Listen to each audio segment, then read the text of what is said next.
ಮಧ್ಯಪ್ರಾಚ್ಯ ದೇಶಗಳ ನಡುವಿನ ಭೀಕರವಾದ ಯುದ್ಧ ಅಣು ಬಾಂಬ್ ಆಗಿರಲಿ, ಸಣ್ಣ ಬಾಂಬ್ ಆಗಿರಲಿ, ಯಾವುದೇ ಬಾಂಬ್ ಆಗಿದ್ರೂ ಅದು ಮಾನವ ಕುಲಕ್ಕೆ ಖಂಡಿತವಾಗಿಯೂ ಅಪಾಯಕಾರಿ. ಇದೀಗ ಇರಾನ್ ಖತರ್ನಾಕ್ ಅಸ್ತ್ರಗಳ ಪ್ರಯೋಗ ಮಾಡ್ತಾ ಇದೆ. ಅದನ್ನ ಕಂಡು ಮಧ್ಯಪ್ರಾಚ್ಯ ಬೆಚ್ಚಿ ಬಿದ್ದಿದೆ.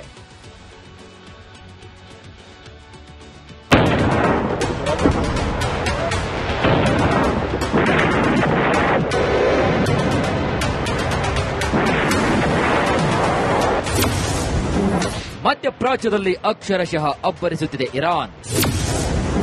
ದುಬೈ ನಗರವನ್ನ ಕುಟ್ಟಿ ಪುಡಿ ಮಾಡ್ತಾ ಇದೆ ಪರ್ಷಿಯಾ.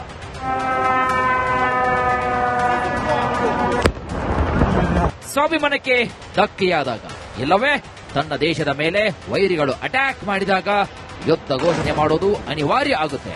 ಹಾಗೆ ಶತ್ರುಕೋಟೆಗೆ ಮಿಸೈಲ್ ನುಗ್ಗಿಸೋದು, ಬಾಂಬ್ ಮಳೆಯನ್ನ ಸುರಿಸೋದು ಕಾಮನ್. ಇದೀಗ ಇಸ್ರೇಲ್ ಮಧ್ಯಪ್ರಾಚ್ಯದ ದೇಶಗಳ ಮೇಲೆ ಇರಾನ್ ಸುರಿಸ್ತಾ ಇರುವಂತಹ ಬಾಂಬ್ಗಳು ಭೀತಿಯನ್ನು ಹುಟ್ಟಿಸಿವೆ. ದುಬೈ ಏರ್ಪೋರ್ಟ್ ಮೇಲೆ ಬಿದ್ದ ಇರಾನ್ ಡ್ರೋನ್. ಖಮೇನಿ ಕಳೆದುಕೊಂಡ ಮೇಲೆ ಇರಾನ್ ತಿರುಗಿ ಬಿದ್ದಿರೋದು ಖಂಡಿತವಾಗಿಯೂ ಕೂಡ ಅಚ್ಚರಿಯಾಗಿ ಕಾಣಿಸ್ತಾ ಇದೆ. ಇಡೀ ಜಗತ್ತಿಗೆ ಶಾಕ್ ಕೊಡ್ತಾ ಇದೆ. ಇದರ ಮಧ್ಯೆ ದುಬೈ ಏರ್ಪೋರ್ಟ್ ಮೇಲೆ ಇರಾನ್ ಡ್ರೋನ್ಗಳು ದಾಳಿ ಮಾಡಿವೆ.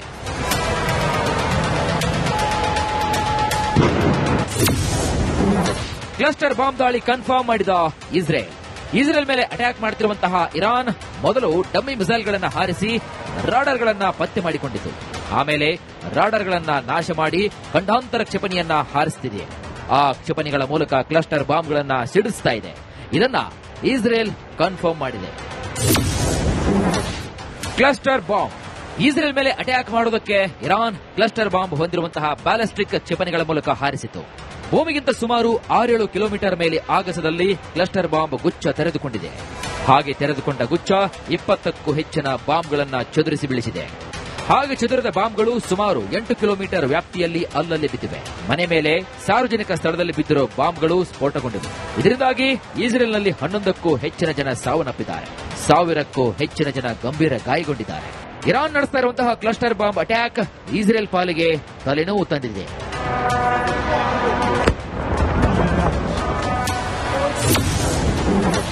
ಇರಾನ್ ಸೋತ ರಾಷ್ಟ್ರ, ಮತ್ತಷ್ಟು ದಾಳಿ ಮಾಡುತ್ತೇವೆ. ಸಾವಿರಾರು ವರ್ಷಗಳ ಇತಿಹಾಸದಲ್ಲಿ ಇರಾನ್ ತನ್ನ ಸುತ್ತಮುತ್ತಲಿನ ಮಧ್ಯಪ್ರಾಚ್ಯ ರಾಷ್ಟ್ರಗಳ ಮುಂದೆ ಸೋತಿರುವುದು ಇದೇ ಮೊದಲು. ಈ ದಾಳಿಗಾಗಿ ನೆರೆ ರಾಷ್ಟ್ರಗಳು ನನಗೆ ಧನ್ಯವಾದವನ್ನ ಅರ್ಪಿಸಿವೆ. ನಾನು ಅವರಿಗೆ ಯು ಆರ್ ವೆಲ್ಕಮ್ ಅಂತ ಹೇಳಿದ್ದೇನೆ ಅಂತ ಟ್ರಂಪ್ ಬಿಲ್ಡಪ್ ಕೊಟ್ಟಿದ್ದಾರೆ. Their army is gone. They're just about, look, their navy is gone.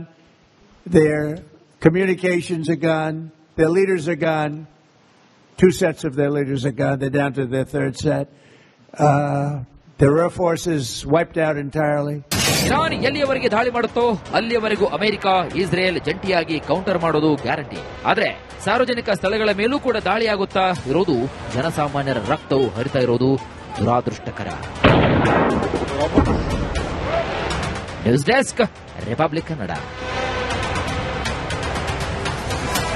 ಮಧ್ಯಪ್ರಾಚ್ಯ ದೇಶಗಳ ನಡುವಿನ ಭೀಕರವಾದ ಯುದ್ಧ ಅಣು ಬಾಂಬ್ ಆಗಿರಲಿ, ಸಣ್ಣ ಬಾಂಬ್ ಆಗಿರಲಿ, ಯಾವುದೇ ಬಾಂಬ್ ಆಗಿದ್ರೂ ಅದು ಮಾನವ ಕುಲಕ್ಕೆ ಖಂಡಿತವಾಗಿಯೂ ಅಪಾಯಕಾರಿ. ಇದೀಗ ಇರಾನ್ ಖತರ್ನಾಕ್ ಅಸ್ತ್ರಗಳ ಪ್ರಯೋಗ ಮಾಡ್ತಾ ಇದೆ. ಅದನ್ನ ಕಂಡು ಮಧ್ಯಪ್ರಾಚ್ಯ ಬೆಚ್ಚಿ ಬಿದ್ದಿದೆ.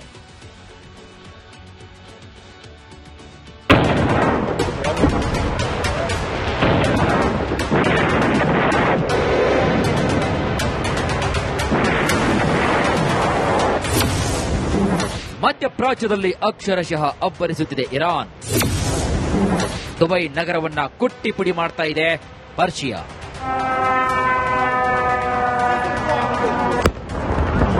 ಸ್ವಾಭಿಮಾನಕ್ಕೆ ಧಕ್ಕೆಯಾದಾಗ, ಇಲ್ಲವೇ ತನ್ನ ದೇಶದ ಮೇಲೆ ವೈರಿಗಳು ಅಟ್ಯಾಕ್ ಮಾಡಿದಾಗ ಯುದ್ಧ ಘೋಷಣೆ ಮಾಡೋದು ಅನಿವಾರ್ಯ ಆಗುತ್ತೆ. ಹಾಗೆ ಶತ್ರುಕೋಟೆಗೆ ಮಿಸೈಲ್ ನುಗ್ಗಿಸೋದು, ಬಾಂಬ್ ಮಳೆಯನ್ನ ಸುರಿಸೋದು ಕಾಮನ್. ಇದೀಗ ಇಸ್ರೇಲ್ ಮಧ್ಯಪ್ರಾಚ್ಯದ ದೇಶಗಳ ಮೇಲೆ ಇರಾನ್ ಸುರಿಸ್ತಾ ಇರುವಂತಹ ಬಾಂಬ್ಗಳು ಭೀತಿಯನ್ನು ಹುಟ್ಟಿಸಿವೆ. ದುಬೈ ಏರ್ಪೋರ್ಟ್ ಮೇಲೆ ಬಿದ್ದ ಇರಾನ್ ಡ್ರೋನ್. ಖಮೇನಿ ಕಳೆದುಕೊಂಡ ಮೇಲೆ ಇರಾನ್ ತಿರುಗಿ ಬಿದ್ದಿರೋದು ಖಂಡಿತವಾಗಿಯೂ ಕೂಡ ಅಚ್ಚರಿಯಾಗಿ ಕಾಣಿಸ್ತಾ ಇದೆ. ಇಡೀ ಜಗತ್ತಿಗೆ ಶಾಕ್ ಕೊಡ್ತಾ ಇದೆ. ಇದರ ಮಧ್ಯೆ ದುಬೈ ಏರ್ಪೋರ್ಟ್ ಮೇಲೆ ಇರಾನ್ ಡ್ರೋನ್ಗಳು ದಾಳಿ ಮಾಡಿವೆ.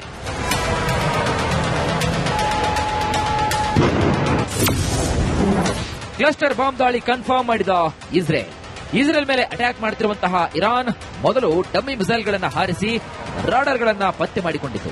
ಆಮೇಲೆ ರಾಡರ್ಗಳನ್ನ ನಾಶ ಮಾಡಿ ಖಂಡಾಂತರ ಕ್ಷಿಪಣಿಯನ್ನ ಹಾರಿಸುತ್ತಿದೆ.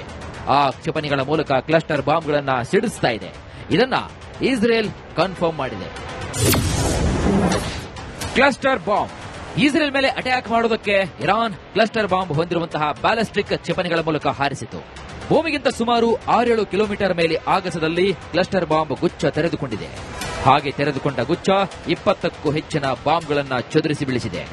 ಹಾಗೆ ಚದುರಿದ ಬಾಂಬ್ಗಳು ಸುಮಾರು 8 ಕಿಲೋಮೀಟರ್ ವ್ಯಾಪ್ತಿಯಲ್ಲಿ ಅಲ್ಲಲ್ಲಿ ಬಿದ್ದಿವೆ. ಮನೆ ಮೇಲೆ, ಸಾರ್ವಜನಿಕ ಸ್ಥಳದಲ್ಲಿ ಬಿದ್ದಿರೋ ಬಾಂಬ್ಗಳು ಸ್ಫೋಟಗೊಂಡಿವೆ. ಇದರಿಂದಾಗಿ ಇಸ್ರೇಲ್ನಲ್ಲಿ 11ಕ್ಕೂ ಹೆಚ್ಚಿನ ಜನ ಸಾವನ್ನಪ್ಪಿದ್ದಾರೆ. 1000ಕ್ಕೂ ಹೆಚ್ಚಿನ ಜನ ಗಂಭೀರ ಗಾಯಗೊಂಡಿದ್ದಾರೆ. ಇರಾನ್ ನಡೆಸ್ತಾ ಇರುವಂತಹ ಕ್ಲಸ್ಟರ್ ಬಾಂಬ್ ಅಟ್ಯಾಕ್ ಇಸ್ರೇಲ್ ಪಾಲಿಗೆ ತಲೆನೋವು ತಂದಿದೆ.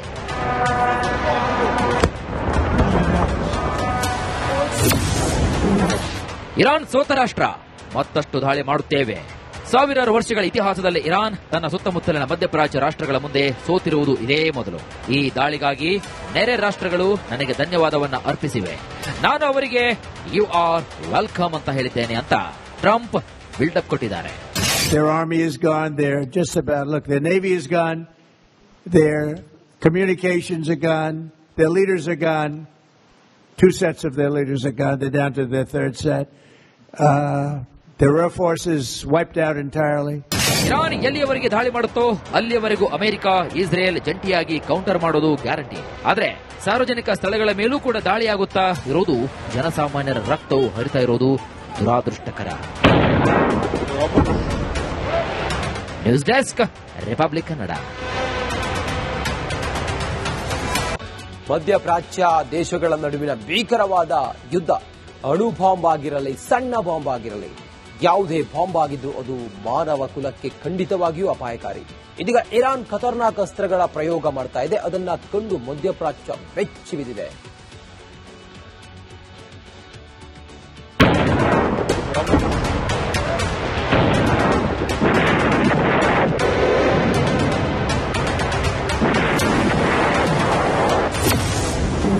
ಮಧ್ಯಪ್ರಾಚ್ಯದಲ್ಲಿ ಅಕ್ಷರಶಃ ಅಬ್ಬರಿಸುತ್ತಿದೆ ಇರಾನ್.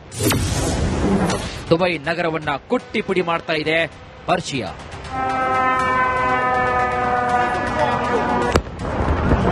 ಸ್ವಾಭಿಮಾನಕ್ಕೆ ಧಕ್ಕೆಯಾದಾಗ, ಇಲ್ಲವೇ ತನ್ನ ದೇಶದ ಮೇಲೆ ವೈರಿಗಳು ಅಟ್ಯಾಕ್ ಮಾಡಿದಾಗ ಯುದ್ಧ ಘೋಷಣೆ ಮಾಡೋದು ಅನಿವಾರ್ಯ ಆಗುತ್ತೆ.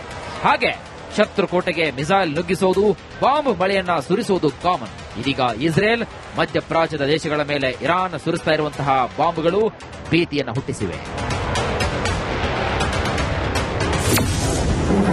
ದುಬೈ ಏರ್ಪೋರ್ಟ್ ಮೇಲೆ ಬಿದ್ದ ಇರಾನ್ ಡ್ರೋನ್. ಖಮೇನಿ ಕಳೆದುಕೊಂಡ ಮೇಲೆ ಇರಾನ್ ತಿರುಗಿ ಬಿದ್ದಿರೋದು ಖಂಡಿತವಾಗಿಯೂ ಕೂಡ ಅಚ್ಚರಿಯಾಗಿ ಕಾಣಿಸ್ತಾ ಇದೆ. ಇಡೀ ಜಗತ್ತಿಗೆ ಶಾಕ್ ಕೊಡ್ತಾ ಇದೆ. ಇದರ ಮಧ್ಯೆ ದುಬೈ ಏರ್ಪೋರ್ಟ್ ಮೇಲೆ ಇರಾನ್ ಡ್ರೋನ್ಗಳು ದಾಳಿ ಮಾಡಿವೆ.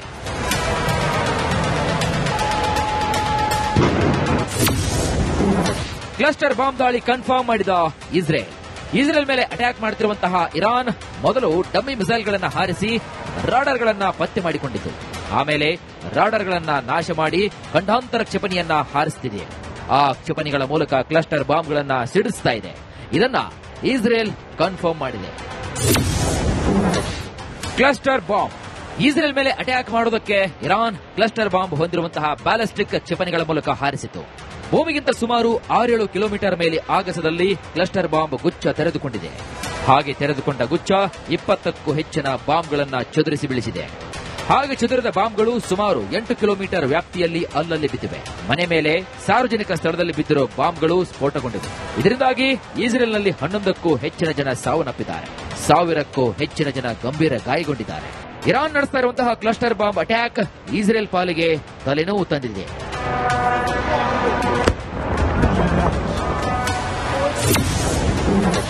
ಇರಾನ್ ಸೋತ ರಾಷ್ಟ್ರ, ಮತ್ತಷ್ಟು ದಾಳಿ ಮಾಡುತ್ತೇವೆ. ಸಾವಿರಾರು ವರ್ಷಗಳ ಇತಿಹಾಸದಲ್ಲಿ ಇರಾನ್ ತನ್ನ ಸುತ್ತಮುತ್ತಲಿನ ಮಧ್ಯಪ್ರಾಚ್ಯ ರಾಷ್ಟ್ರಗಳ ಮುಂದೆ ಸೋತಿರುವುದು ಇದೇ ಮೊದಲು.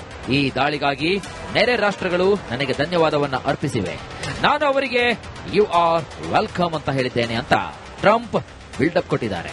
Their army is gone. They're just about, look, their navy is gone. Their communications are gone. Their leaders are gone. 2 sets of their leaders are gone. They're down to their 3rd set. Their air force is wiped out entirely. Iran ಎಲ್ಲಿಯವರೆಗೆ ದಾಳಿ ಮಾಡುತ್ತೋ ಅಲ್ಲಿಯವರೆಗೂ America, Israel ಜಂಟಿಯಾಗಿ counter ಮಾಡೋದು guarantee. ಆದ್ರೆ ಸಾರ್ವಜನಿಕ ಸ್ಥಳಗಳ ಮೇಲೂ ಕೂಡ ದಾಳಿಯಾಗುತ್ತಾ ಇರೋದು, ಜನಸಾಮಾನ್ಯರ ರಕ್ತವು ಹರಿತಾ ಇರೋದು ದುರಾದೃಷ್ಟಕರ.